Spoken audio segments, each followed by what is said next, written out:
Dawn breaks over Monticello, Thomas Jefferson's beloved mountaintop home in Virginia. It's July 4th, 1826, exactly 50 years after the adoption of Jefferson's masterwork, the Declaration of Independence. In his bedchamber, the 83-year-old Jefferson lies dying, surrounded by family. He's been bedridden for weeks. His once brilliant mind still sharp, but his body is failing.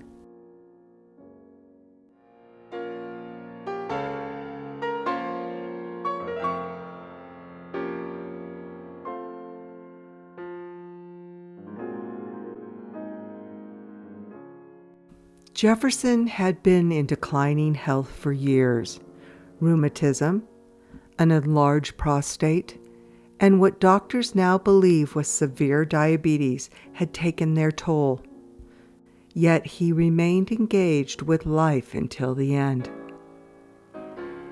His last letters show his preoccupation with debt.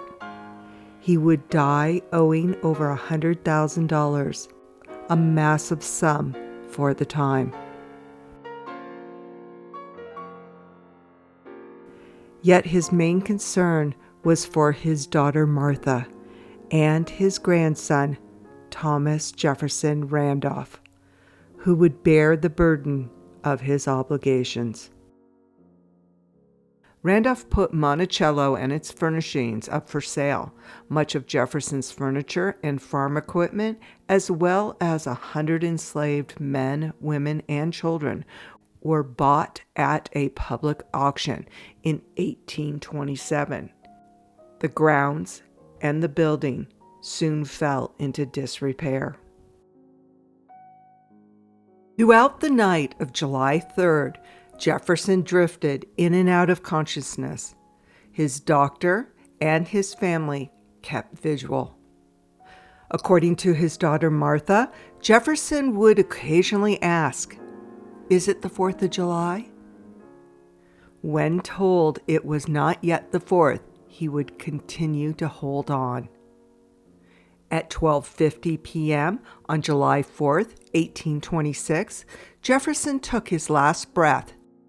His grandson Thomas Jefferson Randolph recorded that his last words were, "This is the 4th," and then he never finished the sentence. In one of history's most remarkable coincidences, his friend, turned rival, turned friend, John Adams, would die just hours later in Massachusetts. His last words reportedly being, "Thomas Jefferson survives." He was unaware that Jefferson had preceded him in death. Word of Jefferson's death spread quickly. Despite his wishes for a simple funeral, the event would become a significant moment in American history. Jefferson had designed his own gravestone and written his epitaph. Notably, it mentioned nothing about his presidency. Instead, it listed what he considered his 3 greatest achievements: writing the Declaration of Independence, establishing religious freedom in Virginia, and founding the University of Virginia. On July 5th, the funeral procession began. Jefferson's body was carried by his enslaved workers, who would be amongst the few pieces of property sold after his death to help settle his debt. An estimated crowd of 500 people gathered at Monticello, including friends, family, neighbors, and many of his enslaved workers. Military companies from Charlottesville provided an escort. The Reverend Mr. Hatch conducted a simple Episcopal service, although Jefferson himself had no religious affiliation. The ceremony was brief, following Jefferson's wishes. Within months, Jefferson's beloved Monticello would be sold to pay his debts. His daughter Martha would be forced to leave the only home she ever knew. The sale of his possessions was particularly painful for the family. His books, furniture, and even his farm equipment were auctioned off.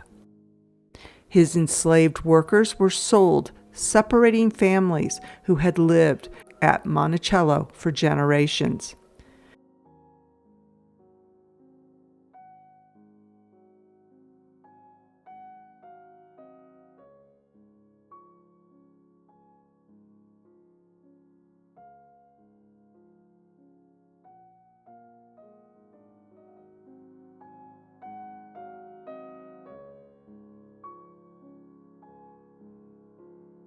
The nation mourned deeply.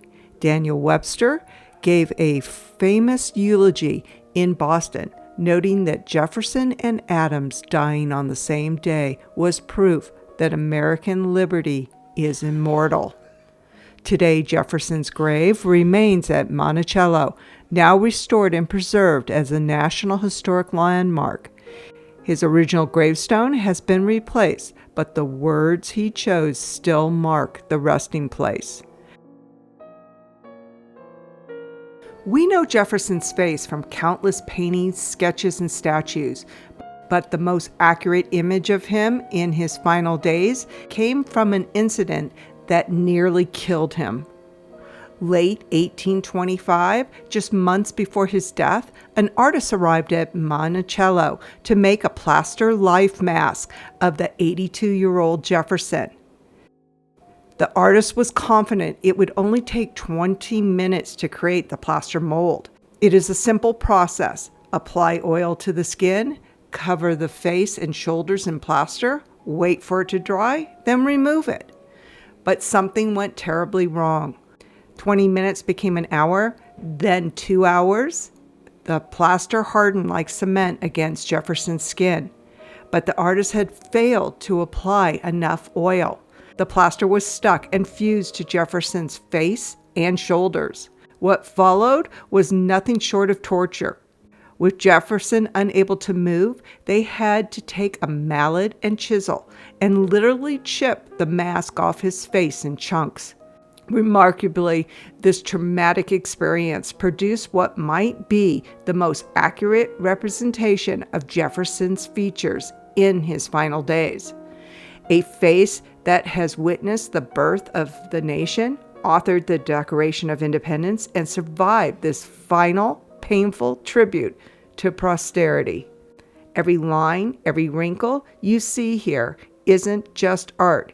It's history captured in plaster at a price Jefferson surely wished he hadn't paid.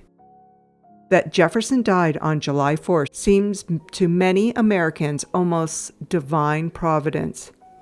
He had helped birth the nation on that date, and exactly 50 years later, he departed it.